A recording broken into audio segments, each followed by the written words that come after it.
الرحمن الرحيم الحمد لله رب العالمين والصلاة والسلام على سيدنا محمد وعلى آله وصحبه أجمعين.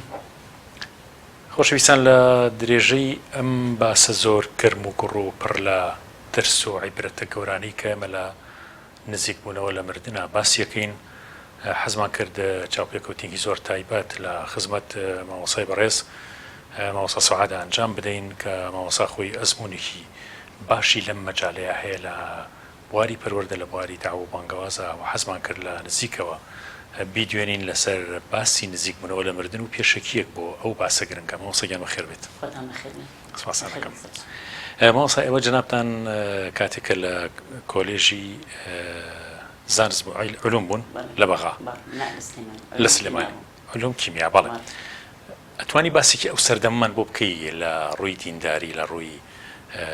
فکر. ئەو کاتە بازاڕی فکر زۆر قەرباڵغ بوو لە کوردستانە بە تایبەتی و لە بەگشتی لە ڕۆژهەڵاتی ناوەڕاستە، چونکە جیهانێکی زۆر بەربڵاو دروست بوو لە جیهانی ینی ئیتحاد سۆڤێتی و هەروەها ڕۆژ ئاوا کە دوو فکری زۆر جیاواز و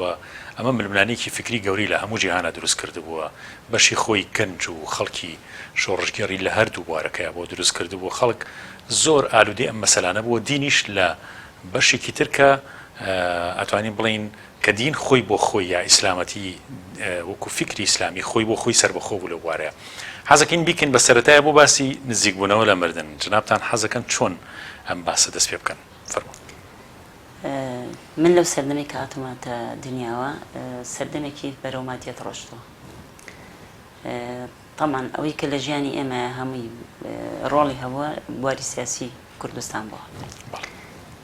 جیلی ئێمە و پێش ئێمە هەمووی لەسەر کوردایەتێکی سڕف بەرەو دەکراوین. بەڵام ئایا فکرەکە چی بووە؟ خەڵک زۆر وازح نەبوو، یعنی زانیاری وای نەبوو. مەسەل کە و دیموکراتی تر ئەم لەبەرەوەی کە ئەوەنە بە شوقی ئەوە بووی کەم میلەتە ڕزگار بێ کە کیانێکە بێ کە بوونێکێ بێ تەواو ئەمە دیموکراتیەتە، من دیموکرات. بەس زۆربەی خەڵک نیان نەزانین ژێرەوەی لایەنە سەرمایەدارەکەی چۆن چۆنیە، ئەویان نەزانین مەگەر زۆر کەم متابعی کردایە. لەو لاشەوە بلۆکی شەرقە بوو، فکری شیوعەت هەبوو. خەڵک وەکو زیاتر من مەسەلەن دایکم ژنێکی موسڵمانە، هەموو جارێ ئەمودایە تۆ حەزەکەی چی بی؟ زۆر جارێ شیوعی باش، هەموودا بۆ شیوعی باشە ئەیوت لەبەرەوەی هەموو کەس خامی بۆکە بیرکەوێ فکرەکەیان وەکو پێویستێکی ژیانی خۆی وەرگرتن. هەموو خەڵک ئەوە بە سادەی وەریگرتن. خەڵکێکی شوی کە خۆی بە تەبەقەی با بڵێن ڕۆشنبیرەزانی لە زانکۆ لەتر لە زانکۆ بەرەژوور، ئەوانش فکرەکەیان وەرگرتە بوو، بەڵام زیاتر لایەنەکەی ئەوەی کە موچەی هەموو خەڵک وەکو یەکە و ئازادی و نان و یەکسانی و بەس دروشمەکان بوو. بەس سەرچاوی فکرەکە لە کوێسەری هەڵاوە. من زۆر لەگەڵ ڕەفیق و شتەکانمان و کاتەم هەموو ئەو فکرانیان پێ بوو، بەس زانیاریان پێ نەبوو، بەس دەرەنجینەکان دروشمەکان. دیموکراتیەتیش عینەشت. لەو سەردەمی کە من بەرەو پێگەیشتن ڕۆشتم لە با بڵێن کولیە، سەردەمی با بڵێن مادیەت زیاتر زاڵ بوو، یعنی فکری بلۆکی شەرق زیاتر زاڵ بوو. لەبەرەوەی ئێمە بە حکمەوەی میلەتێکی ژێردەستە بووین، زوڵمێکی زۆرمان لێکرا. رووسیا ئیدعای ئەوەی ئەکرد کە هەموو وڵاتەکان ئازادەکە و ڕزگارەکە، کەس شتی نەخوێنەوە. یەکێک ئەوانی کە من زۆر خەفەتی پێخۆم لە میلەتی ئێمە دوای شت ناکەوێت، نەخوێنەوە. سەرمایەداری باسی خراپیەکانیانە کرد. ئەمان ئەم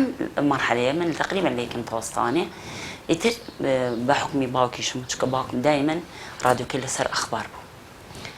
ئیتر لەوە فێر بووم بەڕاستی، هەردوو بلۆکەکەمە کردەوە، بلۆکی شوێعەتمە کردەوە، بەرنامەیەکیان نەبوو هەفتانە ڕخنیان نەگر لە سەرمایەداری لە دیموکراتی ئێستا. ئەوانش هەفتانە بەرنامەیەکیان نەبوو هینیان نەگر لە فکری شوێعی، ڕخنیان لەوانە کرد. ئەمە بەڕاستی بنچینەی بنیانانی دۆزینەوەی خۆم بوو، ئیسفادەم لێکرد. دوای ئەوە بەریتانیاش ئیزاعی لەندەن بەرنامەیەکی هەبوو لەسەر سیاست، هەموو هەفتەیەک لەسەر سیاست شتێکی جوانی هەبوو. یەکێک لە شتە جوانەکانی و سەردەمە ئەوە بوو مامۆستا سەعاد، ئێستا جەناب باسی واکەیت کەواتە عەرەبیکی باشە زانیوە بۆی متابعەت هەبوو. یعنی عەرەبی یەکێک بلۆ زمانانەی کە زۆر زیینە بوو لەناو وڵاتی ئێمەیە کە خەڵک ئەیتوانی متابعەی هەبێت و خوێندنەوەی هەبێت بۆ فکر، بۆ سیاست، بۆ هەر شتێک، بۆ ئاین، بۆ هەر شتێک بێت لە زمانی عەرەبی و زۆر باش تێگەشت. طبعا ئێمە دیاسەکەمان ئەو تر دوای ئەوە گەشتی نە قۆناغی ئەعدادی لە قۆناغی ئەعدادی ئیتر مناقشە دەستی پێکرد یعنی وەکو تەلڤیزیۆنەوەی داخۆکەیان بینم خەبەتیان لێخۆ هەمومان مناقشەمان بوو زۆربەی تەلەبە ناڵم لەبەر حکمەوەی کە ئێمە میلەتێکی ژێردەستە بووین ئەو شیعارانی با بڵێن بلۆکی شەرق بەهێزتر بوو لە بلۆکی سەرمایەداری زۆربەی خەڵک ئەو خاصەن طەبەقی مسەقف یعنی ئەگەر مسەقفێک شیوعی نەبووایە خۆی بە مسەقف نازانێت یعنی شیوعی وە سەقافەت بەڕاستی لە خەڵک جا من ڕۆژێکان لە 5 ئەعدادی بووم دائما متابعە کرد یعنی گەورە بیرمە کردەوە هیچ ئەو کوردایەتێکە هەست زۆر وەکو دینوا بوو لەمان زۆر بەهێز بوو بەڵام زۆر گەورەش بیرمە کردەوە بەدام حربی سارتە بوو جا ئاگام لە حربی باریدا هەمووی هەیە هەموو ڕۆژە متابعی حربی باریدەمە کرد لە بینی هەردوو ڕۆژهەڵات و ڕۆژهەڵات جا کە ئەیانوت بەرەو حرب ئەڕوا زۆرە ترسام یعنی بیرکەرە ماڵێکیەوە عومرە کە ئەیانوت بەرەو ڕێکەوتن ئەڕوا زۆر دڵم خۆشە بوو وەڵا ئەو نمزانی لیودین بریجنیب هینی ڕئیسی رووسیا چوو بۆ ئەمریکا کە چوو بۆ ئەمریکا وتی ئیتر ئەخبار دۆز وەکو چۆنی ستاشتێ و بۆ ئەوەی هین نەمێنێت با بڵێن کێشەکان کەم بێت و حرب لە بینی هەردوو بلۆکەکەیان نەبێ و حربی سێم ڕۆنیشتانە ئیتر ستار وازام لە ناوێنم وەڵامیش بەیانی دەرسی عەرەبیمانە بوو تقريرێکم نووسی وەکو بڵێ یەکەم تقرير صحفي بوو نووسیم زيارة ليودين بريجل إلى الولايات المتحدة الأمريكية وتخفيف حدة التوتر بين العملاقين والله ئیتر نووسیم یەک لاپەڕەش بوو ئەوەی کە بەبیری ئەوسام ئیتر نەمزانی مامۆستاکەشمان شێوعی بوو بانی کردم بخوێنەوە ئەرێک شتێکی نووسیان تەربیە و ئیمکانات هەیە بوو بۆ خۆی زۆر جان شتیان نووسی والله هێنامێ پێشەوانەیە ئیتر بۆم خوێندنەوە اینجا ناحەی قاعیدەکەش ئەیینێ کردێتی هیچی لێ نەگرتم دوایی بانکردن پۆلەکانی کەش پێ خوێندنەوە تر دوای زۆر زۆر لێم نزیکە بووە تەمان لەو عمرە نەم ئەزانی وا ئەمزانی پس لەبەر ئەوە نییە هینی نووسینەکەمە یعنی ئەوە ئەیتیمان تر جار داوای نووسین لێکم تر دوای من بەرەو نەتەوایەتی بردم تر دوای ئەوان چووکە لە بینی ئەوانە نەتەوایەتی شت زۆر ئیتمامیان پێ نادا ئیتمامیان پێ نادا دوایی کە من قوتابەکەم گۆڕی بۆ نەتەوایەتی لەسەر نەتەوایەتی خۆشەویستی نیشتیمانوان نووسی وردەوردە سارد بۆ لێ زۆر ئیتیمامی جارانی نەما پێم بەداخۆ مامۆستا نابێ وابێت بەڕاستی ینی ئەوە یەکێکە لەو شتانی کە زۆر غەڵەت چکە مامۆستا کاڵێ ڕۆشنبیرم ئەبێ ڕێگە بیت ئەو تەلبیە پێ بگا بە هەر بیری بەڕاستکەیتەوە وەرحاصل ئەوە ڕوویە ئیتر دوای ئەوە ڕۆژانە مناقەشە ینی تەلبیە ئەو کێمە نەبووین ئێستا یا سەعی بوو یا مناقەشە بوو ئەنجا من لەبەرەوەی گوێم لە هەردوولا فیترەتێکی دینی زۆر بە خۆتیشم تیا بوو بەس هیچ سەرچاوەیەک نەبوو نوێژ بەڵێ نوێژەکەین ڕۆژوو بەڵێ ئەخلاقیات بۆ کوتم زۆر بەهێز بوو لەسەر ئەخلاقیات بەڕاستی گاڵتەی پێ ناکرا و سەردەمە ئیتر ئیشەکانمانەوە بوو بخوێنەرەوە مناقەشە بکە مەکتەبەکەت کەواتە تۆ یعنی دایمەن لە ژینگەیەکای کە بەردەوام لە پەروەردەکردنای ئەو شتێکی زۆر جوان بوو زەمەنی ئێمە لەبەرەوەی ئیتر کەم کە جارێ لەسەر سەرمایەداریان بکردایەت و من دژی ئەوەستام بەچی بە فکری شوعیم پێ بوو بەی ئەوان جوامەیانەوە کە دژی ئەوانەوەستان دژیوانی شەوەستامەوە ئەیانو جانو ئەی هاوار تۆ نازانین لەسەر چی یە خۆ ساختکەرۆ لە کام لای هێشتا فکری ئیسلامەکەش بۆ نەخەڵی نەزانی بەس ئەوە نەمزانی خوا هەیە زۆر لە خوا ئەترسام خوام زۆر خۆشەویست نوێژەکانم مەزبوطە کرد ڕۆژوو مەگر هەر لە پێشوی بچۆ مەکتەب حجاب نەبوویت نا زمانی مشتە نەبوو هەر من نەشمەزانی حجابیانی چی ئەو دوایش وەرە خستمە سەرەوە مۆزوع باوکم لە عسکەری تەقاعد بەوە لە کولیە بووم ئیزاعی ئەسەری وەرەگرت زۆر بە قورسی بەس خۆی لاسلکی بوو بەقوت بوو لەو شتانەیە وەریگرت باسی حجابی کرد هیچ نەمەزانی حجابیانی چی هەموو عەقڵەکەشی تاوکە نەمزانی ینی باسی چیە کابیر کردەوە ینی ئەو شتە نەبوو کاتە زمانی ئێمە ئیتر ئەوە جوامەیە دوای چووینە کولیە کە چووینە کولیە اینجا تەڵان سەقافەت زیاد بوو فکر زیاد و فکری شوعی زیاتر تەلبە زیاتر شوعی بوو هینیش دروست بوو یەکێتی نیشتیمانیش کە هات لەسەر فکری مارکسی بنیانە من زۆر شۆڕژگەرم بەڕاستی زۆر کوردە ئێستا شەروام ینی ئەو نییە شتێک بێ بڵێ لە بیرم چۆتەوە ئەوە نییە بەڵام دینەکەم ئەزان خۆم دۆزیەوە الحەمدولیلا سپاس بۆ خۆی گەورە ئیتر مناقەشە شت بۆ ڕۆژانە دروستە بوو لەسەرەوە من چی ئەزان بەس الحەمدولیلا قوڵ وەڵڵاو ئەحەد بۆی مناقەشەی ئەوانی پێ بکەم ڕۆژێکان لەگەڵ کۆمەڵی هاوڕێمانە چوون بەلای هاوڕەیەکمان لە کەرکووک بوو عەمەلیات کرا بوو سەردانمان کرد لەم سەرەوە ڕۆشتین بۆی بەس باشە ئەو بناغە عیلمیان پێ بوو لەگەڵ الحەمدولیلا قوڵ وەڵڵاو ئەحەد ئیتر هیچ شتێکی تەفسیران نەخوێند بۆ معلوماتمە هەیە والله ئیتر قسەمان کرد و هاتینەوەانە یعنی لەو ڕێگای ویستە مەسەل من بەرەو ئەو فکرە بێم ئیتر زۆر قەدەوە قسەیم لەبیر ناکە هاتینەوە وتیان سبەینێ لە نادی وەرە مناقەشاکەین وتم باش بەس تویان یەک ئایانیت نەهێنیتەوە یەک نهێنیتەوە بە شەرتێ من هایەتێکەشم پێ لە بزل و دائما ئەوانە بەکرد بەهۆ کارکەم هێنایەوە ئەو دوو سوورەتە ئەو سوورەتە هیچ معلومات پێ نەبوو والحاصل اینجا زانی فراغێکی لە منە دانیشت بشانەی بیرمە کردەوە کە هەردوو فکرەکەمە خوێن و معلوماتمەرە بێت تۆ کەسیش نەبوو وەکو قوتابی وەکو مامۆسان و کەتە لە ڕووی فکریەوە کتێبێک منهەجێک شتێک بڵێ بەس قسە بوو ئەخ بۆی ئەڵێم کورت بووە دواکەوتەوە دوای شتەکان ناکەێت نەبوو جا من ئەو هەمی بە ڕادیۆرم گرتەوە بابزانم وەکو کتێبی چیزا چاوێکم دەست نەکەوتەوە ئەو کاتە ئەشگەڕام ئەی چی نەبوو ئەنجا دوای ئەوە مەسەلەن چی بوو دانیشتم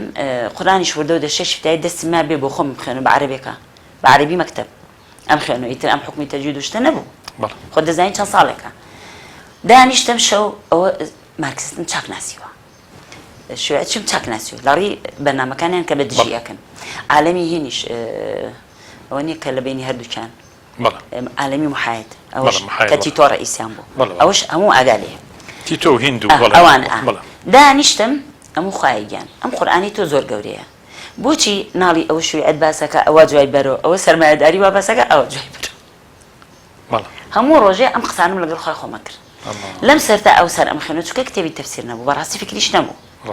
یا هەش بوو بێ من نەمبینیەوە هەموو ڕۆژێ بە خواگیان مەوت ئای خوایان ئەو قورئانی تۆ زۆر گەورەی بس بە وەڵامی شیوعەکانی تیانێ ئەم خەڵک بووی وەڵامی شیوعەکان بە وەڵامی سەرمایەداری تیانێ ئەمە زۆر خولیای بوون تاکو لێم تاو هیچ بەدەست نەکەوت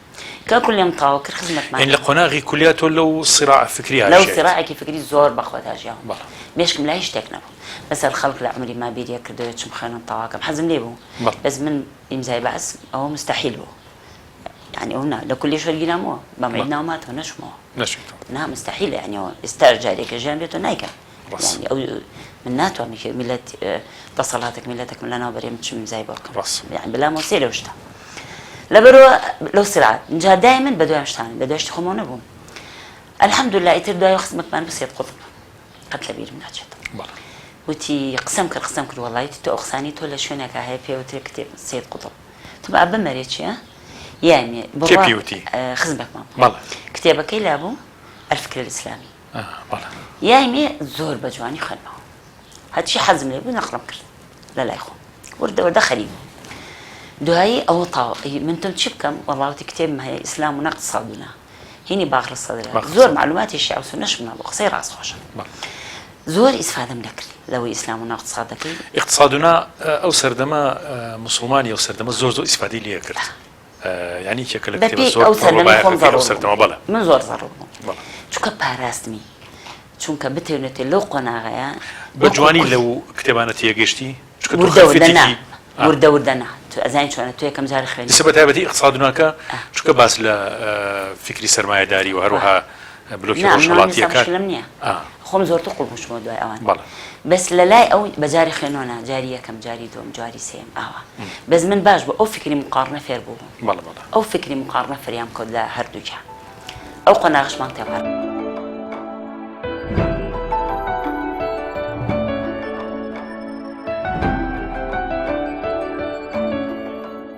بابەتی مردن شتێکە لە هەموو سەردەم و وەختێکە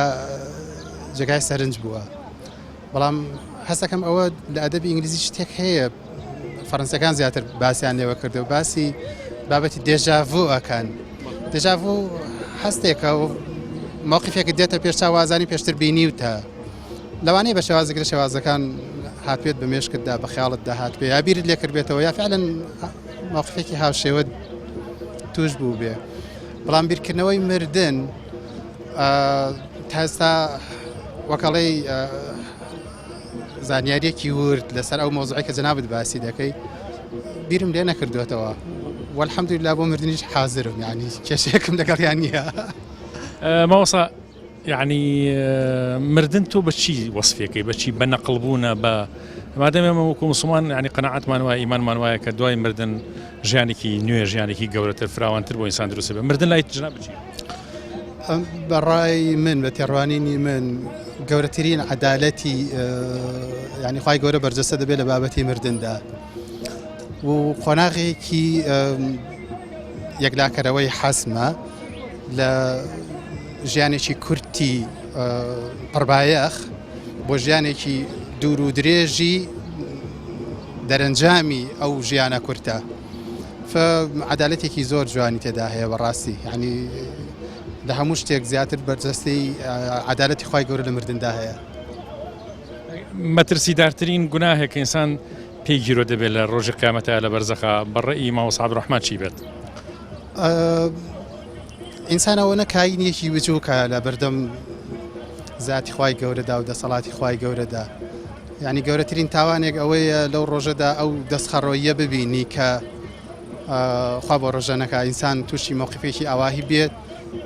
بە شتێکی کەمی دنیا قیامەتێکی دوور و درێژ و نەبراوی لە کیس بچێت یعنی تەنانەت نەبینینی ذاتی خی گەورە بەڕای من گەورەترین خەسارەت و لە دەستدانێکە بە نسبەتی ئینسانەوە والله گوناح زۆرە طبعاً بەڵام ئێستاکە وای لێ هاتووە و ینی بۆتە باو ئەو گوناهانە خوا دوورمانکە لێ طبعاً گوناح زۆرێتتر چی لەکوێ دەست پێکە لەکوێ کۆتایی ببێنین کەسە بینیوە مردە بێت دوایی یا بێهۆش بوو بێت دوایی گەڕابێت بەڵە شتێکم بینیوە لە عالەمی بەرزەخم بینیوە مەلایکەم بینیوە بردومیان بۆ ئاسمانەکان شتێک لەو دیاردەوە بیستووە بڵێ ئەوە دیومانەکەەوە لە ڤیددیۆ شتەکان بەڵام بە زۆرەی یعنی وەک بڵێ خەیاڵیە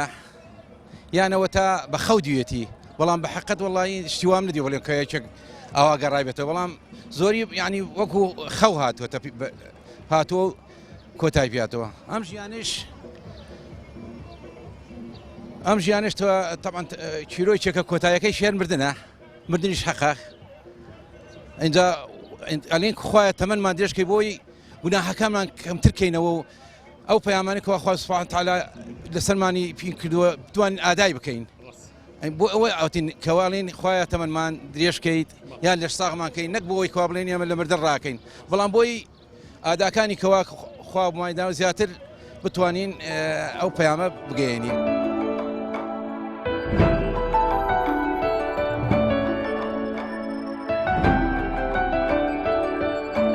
هەشتا کە ئەنفالی کوردستانی کرد بەغا هینیان کرد مۆزەفێک مامۆستایان کۆ کردەوە سێ محازەڕیان کرد من نەئەچووم بۆ شتەکانی تۆ وەختە مامۆستا بووی مامۆستا مامۆستا بووم من هەشتا تاعین بووم هەشتاش مامۆستا بووی مامۆستا پۆلی شەش بوومەوە دایمەن خۆم بە پۆلی شەش ئەدزیوە ناچووم بۆ مەسیرە شتەکانیان ئیتر مدیرەکەمان هات وتی بچۆوتم ناچوم دوو محازەر تی بۆ تۆ لە من کورتتری وتم ناچوم ئیتر دوای ئەوە جارێکە هات لە پۆلاوتی بچۆت دوای هات تا بە دەرگا بەستا بەدیا و تو بچۆ بەس خێری تیا بوو زۆر باش بوو من هەموو قەزا و قەدەرەکانی خوا زۆر عەزیمە لە بەرچاوم یعنی نازام چۆن وەسفی کەم بەڕاستی زمان ئەڵێ لاڵە لە ئەستیا لە قەزا و قەدەرەکانی کە ڕۆشتم لێ زۆر پیس دابەزێن پێشمەرگێمە پێشمەرگە زۆر پیرۆز بوو لامان زۆر مقدەس بوو لامان زۆر دابەزینە سەر کورد و زۆر بەخراپی ئەوان و تەبلیغی خۆیان لێ کرد من زۆر عەسەبی بووم جا تەبیعەتێکمە بوو ناوەستام مەسیرە بوو یا کۆبوونەوە بوو لە سەقافە ئەوڵی هونەرە جوانەکان بڵێ ئەمە سلێمانی بڵێ وەڵا دەستم بەرزکردمەوە لە عەسەبێتی خۆم سڵمەلەیام خوڕپەلەیام کە خوڕپەلەیام نەمتوانی تر ماوەی چارێکێک حرەکەی دڵم زۆر بەخۆت بوو ئابە شوێن جوان هەستم پێ کرد ئیتر نەمتوانی قسەکەم بکەم اجتماع تەواو بوو قسەکەشم کردا لەوانێ بیانگرتیتایە احتیاجی و احتیاجی یەکسەر ڕەمی بوو ئێدام بووی تەواو من لەوانەیە لە مردنشتیش ناترسام ڕاست تعدا مافرەتین ڕاستی چکەوە ترسنەکتیش بۆیە سوپاسی خواکەم بۆ نەخۆشیەکە بۆی ناکە ئەوە بۆ هات کە لەوانە بۆی ڕزگارت لەو پیسانە ڕزگارم جوان ئەیچی ئیتر دوای ئەوە نەمتوان کە هاتم هەستم کرد ناتوانم بڕۆم گوێم پێ نایە ڕۆشتم بە نەشاط هاتووە هەموو شتێکی خۆم شەو لێ ناشکەوت بەیانیشم بۆ داوام نەماشە بوو نەیچە بوو ڕاست پێڵم ئێستا شەر کوردایەتێکە بوو یعنی ئێمە میلەتێک چەوساوینەتەوە هەموو شتێکمان بەسەر هاتووە دیراسەیەوشم زۆر باش کردووە ئەو میلەتی کە دەستیاوتە ئیسلام بە دروست بەکاری هێناوە پێی سەرکەوتووە ئەمە خەفەتێک وڵەتی منە ئەوان محاربەی ئەوەیانە کرد کە هەموو شتەمان بەسەر هاتووە یعنی ئێستاوە دەوڵەتەکانی دراوسێ بڕۆ ئەمەوی و عەباسی و هەمووی سەلجوقی و نازانین بە ئەیوبیەکان نەبێ بەڕاستی بۆ دینەکەیان کرد چکە دیمۆغرافیای مەنتیقەکەیان نەتوانی بگۆڕێن ببر لە مۆزوعش دەرچ بەزەوە زۆر مهمە کوڕی فەڵەستینیمان لەلابوود زمانی من هەڵمێمەیان خوێن مەجموعەیەک ڕۆژێکان ئەنزانی من متەمەم بۆ شتان هاتی کەوتینە قسەکردن باسی مەتی سەلاحەدینی کرد یە قسەی کرد ئاجار وایە خۆت فەزلی ئەو کەسی خۆت ناناسی زۆر عەجیب مەتی سەلاحەدینی کرد ئەوەش بوو بە نوقتەیەک بۆ من کە دوای کەوم جا من ئەوەم هەبوو کە شتێک منی دوای کەوتم وتی صلاح الدین بۆ دینی کرد من شەوا بە اعتیادی بە تۆزێک چکە ئەو کاتە ئەو خەفەتەم بەڵاوە ئەم بۆ چۆن نەهات تورک دەوڵەتی خۆی پێدامەزراون و ئێرانەوە تا محافظەی دەوڵەتی خۆی پێکردو هەتاکە ئێستا بۆ ئێمە ئەو فرسەتەمانە بۆی نەکردوێ ئەمە پرسیار بۆ لە ژیانمان لە خۆم بکرد والله ئەوەنە جوان جوابیامەوە ئەنجا بیرکردنەوەی بۆ دروستکردم وتی صلاح الدین تاکە قائیدە کە بۆ ئیسلامی کردووە ئەگەر بیویستە ئەو کاتە فەڵەستین و شامیان و کرد بە کورد پیری لێ بکەرەوە ئەزانی ئەو چەند منی هەژام بەرامبەر صلاح الدین و بەرامبەر بە دین ئەوە دینی ڕاستەقینەیە استغلالی نەکرد استغلالی دینەکەی نەکرد و سەری شەکەوت چکە سەرکەوت 300 ساڵ حکمی کردووە 300 ساڵ دیموکراتیە ئەو منطقەی زۆر باسانی بۆیە گۆڕا وایەوانی هیچی نەکرد بە لەشتانە کەواتە ئەو بەڕاستی بۆ دینی ئیشی کردووە کە زۆر کەس گەلی لێکاوە جوابی تری هەیە بەڕاستە کەواتە لێرە ئەوە باڵێ لەو مۆزوعش داوای لێبوردنەکەم چوومە دۆراوانێ کە لەوێت تووشە و حاڵتە بوو من ئیتر ئەوە بەرداوام لە دوای ئەوە ئێمە هینمان دروست کرد ڕێکخراو لە دوای ڕاپەڕینەوەانە ڕێکخراو ئیتر بڕام کێشاوە الحاصل هیچ دەرس و دەورێکی خۆم بەس وەکو کوردایەتی کردومە حتاکو 93 ڕاستە ڕۆ لەگەڵ هەموو ئیشەکەم لە هەموو نەشاتاتەکەم لە هەموو خزمەتی میلەتەکەمانە بووین ئیتر دوای ئەوە ڕێکخراومان دروست کرد ڕێکخراوی سەوزمان دروست کرد بۆ ژینگە ڕێکخراوی هینمان دروست کرد ئەم تەنوین مغناطیسی و تازیری ئەڕواح و شتانە وردە ئیشمان کرد لەو بارانەیە لێرە ئیتر کە تازیە من الحەمدولله ئەو فترەتە پاکەم هەبوو لە ئیسلامە دائیمان شتەکانم بۆ ساغە بۆ پێی کە هیچ سەرچاوێکی واش نەبوو من یەک پرسیار لێرە ماوەسەر ژنا بکەم جناب باسی ئەو ڕێکخراوانی کە لە کوردستان شێسم ناوێک لەوانە هەن بەناوی گەشە سەندنی مرۆیی بەناوی تەحزیر الئەڕواح بەناوی یۆگا و ینی ئەوەی کە فەزاحەتیان لێ دروستە بەڕاستی خەڵکێکی جار وهەیە نەخوێنەوارە بێ بەشتی زۆر گەورە لە کوردستانە بەهۆی ئەوەی خەڵکێکی فەقیر و هەژارە یعنی خەڵەتێنن پاریان لێ کۆکەنەوە شتیان لێ دروستەکەن لە کاتێکە ئایا جنابە کە ئالەو ڕێکخراوانە ئیشت کردووە تا حدێک شارەزاییسە مەسەلەی یۆگا مەسەلەی تەحزیری ئەڕواح مەسەلەی حتا بەشێک لە تەنوین مغناطیسی و تەنمی بە شەریکە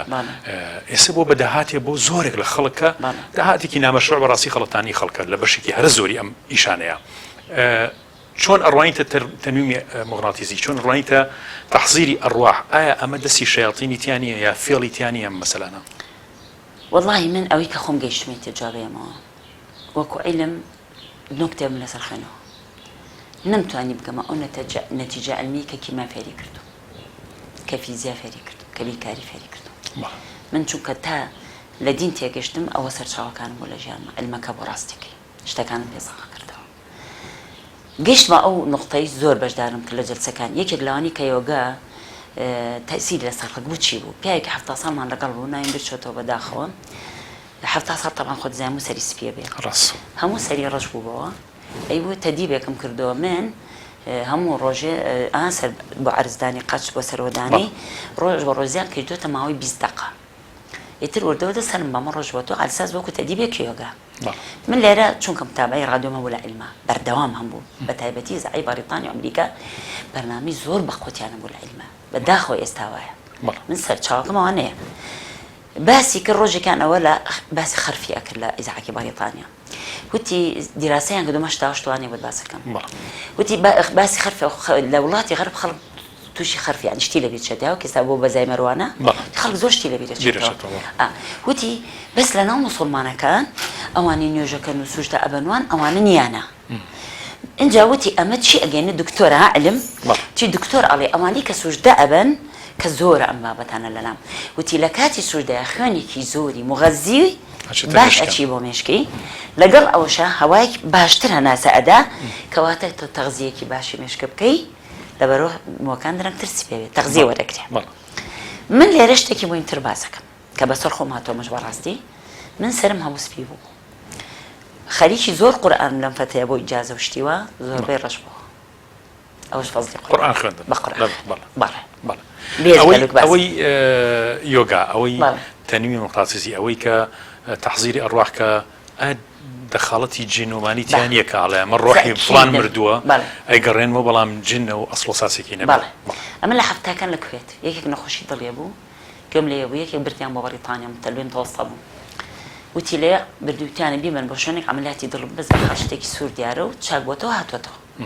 دوای کەوتم تەڵان ئەمە بوو بۆ دوای مەسەلەکان دایکم بەڵێ. کە دوای کەوتم تا ئەو تەمەنی کەوتم گەشت ماوشتەوە چونکە مەسەڵ نەبوو هەر ڕاست. ئەو شتانە هەبوو کە چوومە من جەلسەکەەوە یەک جەلسە بۆم دەرکەوت ئەمە جنە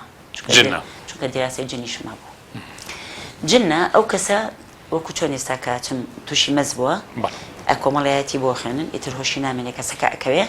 کە کەسەکەکەوێ جن لە جیاتی ئەو بە ئەندامەکانی ئەو قساکە چونکە جن تاقەیە بەڵێ. تاق وەکو ڕۆحەکە وزەیە. وزەیە مادی بەدەستەوە نیە تعبیری پێ بکە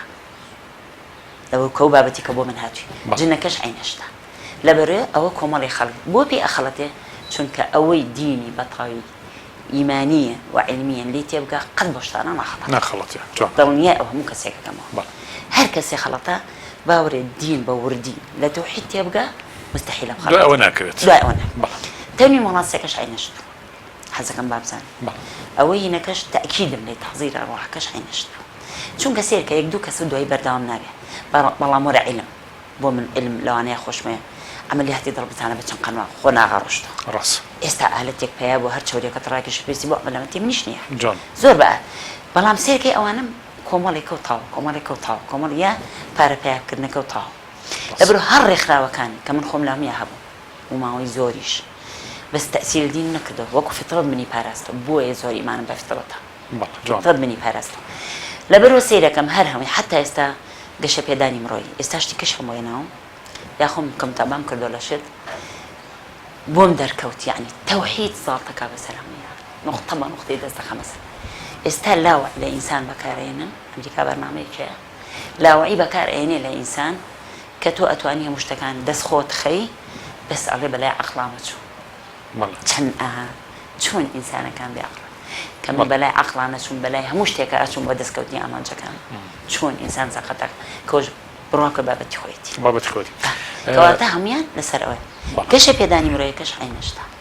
یعنی من ئەگەر ئیمان بەخۆی بێت چیم ئەوێ لە گەشی دانی پێر مرۆیی لە ئەسما و ئەصیفات تێبم بەس بە ئەسما و صفات جوابێمەوە جوان. بەس بەداخۆ مەجاڵم بەس بە ئەسما هەموو بوارەکانی گەشە پێدانی مرۆیی لە شوێنی خۆیان جێگاکەمەوە بەڵام بەداخۆ تەمەەن ڕۆشتە و توانای نووسین و شتانم یعنی ئیمانێکی ڕاستەقینی ڕاستێخ جی هەموو شتانەمان بۆگرێتەوە ماوەسا کە خەڵک ئیدعایە کات و هەر ئیدعایە و حقیقەتێکی نییە بەڕاستی بەس پارە پیاکردنا بەسەر بە چازانیم لای خۆمان سنتەرەکی خۆمان تەمەەن من بە ڕخنە ناڵێم سوپاسی ئەو کەساکەم ماندوو بووە هیلاک بووە دوای شتێکەوتۆ کە هاتم ئەو کەسانی کە هاتن بەجار لە دەرسەکان دانیشتن دەرسەکان سیرەکەم زۆر مەعجەبن زۆر جاری ئەعجابی خەڵک لەبەر نەزانینە جوان. بەس تۆ زانینی پێ بێ بۆ شتانی ئەعجاب ناری تەسەوڕ ناکەی ماڵسە ئێشتا ئەو ساڵانەی کە جنەوە باسێکی ساڵی نەوەدەکان خەڵک زۆر باشتر ئەی خوێندەوە تا ئێستا جیلێک دروست بۆ بەڕاستی هەر خەریکی فەیسبوک و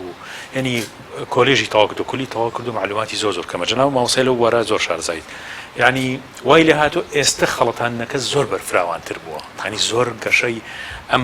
مەسائلانە پارە پیاکردن بە ناوی ئەم مەسایلە فرۆفێڵانی کە ئەکرێت بەڕاستی زۆر بەربڵاوە کاوەش لە کوردستانی خۆمەلا بینیمان کە فەزاحەتێکی گەورەی لەسەر دروست بوو لە کوردستانە و ئیعلامیش باسی کرد لەبەرەوە ئەم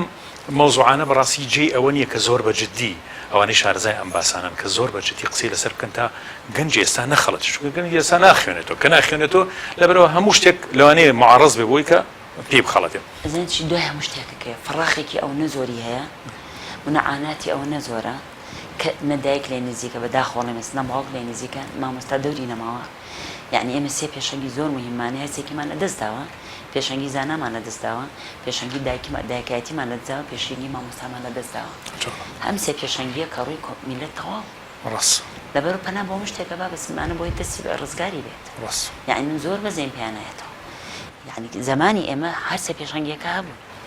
ئێمە کە ئوستازێکی جامعەمانە بینی وامەزانی پێغەمبەرەکە بینی کە قسەی بکردی مامۆستایەک لە مەکتەبەوە عینشتمان دایکێک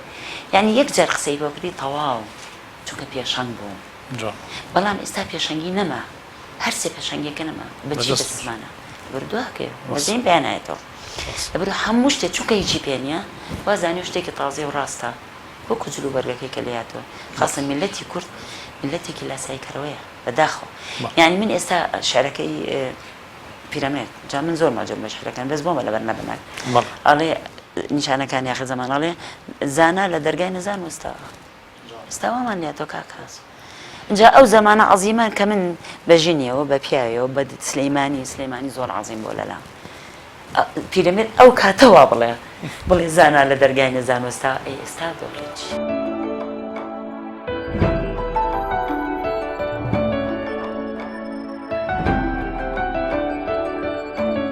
طبعا هەر مردنەوە برا گەورەیە هەبێ هەر بمری بەس گرنگەوەیە بە سەرباسیەوە بمری هانی شتێکە بێ بێەوە دوا ڕۆژ چی و پێ بێ باشە تۆ بێ چاکە وەکو مسلمانێ بێتەوە ئەوەی کە خی گەورە لە سەری ئیسپات کردو ئەبێ جێبەجێیکەی بە پێی دوانای خۆ ئەوەیە تر خۆ خراپترین گونا بۆ زیربی دەوڵەمەندبی پەقیربی هەژار بێ بمری خراپترین گوناهەیە کە ئینسان گیرۆدە پێ لە قیامەتەیە لە بەرزەخا چه گوناهەکە بڕێ وڵای گونا ئەوەی تر تۆ لە دنیایە خی گەورە وا دروستی کردێ بێ چاکەکەی تۆ گونا ئەوەیە یەکەم شت ئەبێ خی گەورە تۆی داناوە وەکو ئینسان بژی وەکو مسلمانە بێ ڕۆ نوێش بکەی تاعاتی خوا بکەی وجدانە دەبێ ئەو شتانەیتر بڵێ بیستومە چۆن بیستووە لە تەلەڤیزۆن شتەکانە بینیومە لە تۆڕە کۆمەڵایەتیەکانیان بینیومە چەند کەسێک باسی دیاردەی مردن ناکات کە چەند کاتێک مردو تەنانەت چەند کەسێک باس لەواکەن کە ئێستا لە مردن ناترسین ئەوانەی کە باگراوندێکی دینیان هەیە و تێشوی خۆیان ئامادە کردووە لەوە ناترسن کە جارێکی تر بمرنەوە بەڵام بە پێچوانەوە تەسەورەکەمەوانی کە تێشویان حازر نەکردووە تا ئێسەش لەو شتا ترسین بە خۆشمەوە ئەگەر تێشوشم حازر بە چونکە بەو شتایە تێپەڕ نەبوو ئەگەر ئینسان ئەوکو جناب دەڵێت ینی ئەگەر حازر بێ بۆ مردن دوور بێ لە چه گوناهێک باشترین توێشۆ بۆ قیامەت وڵی گوناحەکان زۆرن بەڵام یەکێک لەو گوناحانەی کە هەرە گەورەیەوی تر چۆنەڵی لێخۆشببوونی نییە شەریک بڕیاردان بۆ خۆی گەورەیە باوەڕ نەبوون بە پێغەمەرانە بە بڕای من باش نەبوونە لەگەڵ دایک و بۆ خزم و کەس و کارە بڵێ تۆ کەس نەبیستوە کە دیاردەی نزیک منەوە لە مردنی بینی بێت من خودی ڕاستەوخۆ بەرکەوتنم بەرامبەر ئەو کەسانە نەبووە بەڵام لە تۆڕە کۆمەڵاتەکان و تەلەڤیزۆن بینیومە بەڵێ بیستومە چۆنە ینی چۆن بیست مەرگی لە ناکاوە سەدمەیە هەتە جاریوە هەیە مەشیئەتی خی گەورەی لەسەرەکە ئەجەلی تەواوە بێت و ئەمرێ جاریواشەیە بە خەبەرێکی ناخۆش بەهۆی فشاری دەرونی و شەکرە و زەخت و ئەو کۆمەڵەشتەوە ئەمرێ ئەوە نەم لێ بیستووە ئینسان چی بکە بۆی کە بۆ قیامەت و بۆ مردن ئامادە بێت بە گەنجی پیرینی ینی هەر دقەیەک نەوەڵاجا ئەگەر ئینسان خی گەورە هیدایەتی بە هەمیشە مردنی لەبیر بێ شتێکی چاکە هەرچەنە هەمیشە لە بیرمان نییە لایانی کەم ئەوی کە پێغەمبەر صلی الله علیه و سلم فەرمێ سەردانی گۆڕستان بکەن بۆ ئەوی کە تێکشکێنەری خۆشیەکانتان دایمە لە یاد بێ تا بتوانن باشتر بژین و خۆشتر بژین یعنی ئەتوانین ئێمە ئەگەر مردنمان لە یاد بێ زیاتر قەب نەکەین بە دنیاە کەسێکی عەزیز هەبووە کە یان ڕەفیقێکە یان خزمێکی نزیکت بە مردنی زۆر تووشی سەرسوڕمان بوو بیت ینی ئینسان تووشی دەهشەت بوو بێ ئەمە چۆن ئەوە مرد بڵێ ئەرەوەڵا برادەرێکم هەبوو زۆر خۆشەویست و عەزیز بوو زۆر شەو بەیەکەوە بووین شەوێکیان وەستایەکی باشیش بوو کەسێکی زیرەک بوو شەوێکیان ڕۆشتن بۆ مەسبەح من نەچووم لەگەڵیانە قەدەرەن بە ئیشێک لەوێ نەبوو لەو کاتەیە کە خۆی هەڵابوو لە مەسبەحەکە یەکسەر جەڵدە لە یابوو ژیانی دەرچوو کەسێکی متەکامل و بەقووەت و چست و چالاک و وەسایەکی باش و لە یەک لەحزەیە ژیانی دەرچوو تەبعاً ئەوە ئەرەوەڵا ئامۆژگاریکی باش بوو چی بکەین ئامادە بین بۆ مردن ینی چی بکەین کە چ عەمەلێ بکەین بەڕاستی کە ئامادە بین سبەینێ ئەگەر پێمان بڵن ئەمریت ینی هیچ باکمان لەوە وەڵای من ئامۆژگاریکی بچووکم هەیە بۆ خۆشم و بۆ هەموو گەنجێک لەم زروفەیە بەس ئەوەنە نوێژەکانمان بکەین فەرزەکان بکەین ڕۆژانە لایەنی کەم ئێمە 5 جارە چینە مزگەوت ئەگە تەمەڵیەکمان تیابێ نەشتین بۆ مزگەوت لایەنی کەم دەستنوێژەگرین و ڕۆکەینە خوای گەورە و نوێژەکانمانەکەین ئەمەندە لە نوێژی نیوەڕۆ هەتاکو و عەسر خوای پەروەردگارمان لەبیرە لە عەسر بۆ مەغریب ئەمان گەیەنێبەوە بەمەش بەم هۆکارش ئەتوانم بڵێم زۆرێ لە گوناهە گەورەکان لە ناوەچێ کەسێک گەر ئامادە بێ بۆ ئەوەی بچێتە حزوری خوا لەو مابینەیە ئامادە نییەکە ماڵی خەڵک بخوا ئامادە نییە